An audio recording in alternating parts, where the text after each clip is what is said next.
Welcome to the Slop Temple. We pray this video helps. In this video, I will show how to fix Mazda 3 trunk latch updated. Start by gathering a Phillips screwdriver, trim tool, flashlight, and a replacement latch if needed.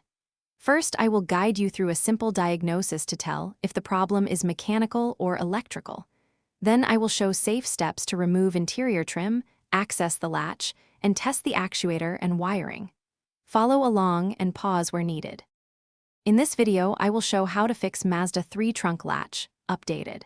Carefully pry off the interior trim with a trim tool to expose the latch assembly and clips.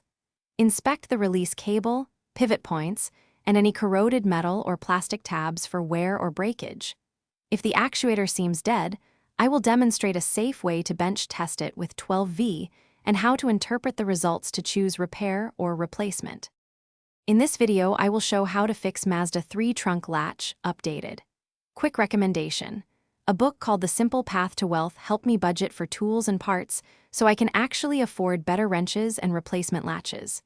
If this video helps, please subscribe and like to support more repair content. I placed the book link and other deals in the description so you can check them out. Now let's get back to the video.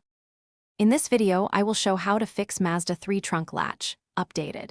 Start repairs by replacing any broken plastic linkages or installing a new actuator when needed. Use white lithium grease on pivots and sliding surfaces to prevent future sticking and test moving parts before reassembly. Reconnect electrical connectors securely and confirm proper operation by cycling the trunk open and closed with the key, button, and interior release. Thanks for watching. Consider subscribing if we helped you.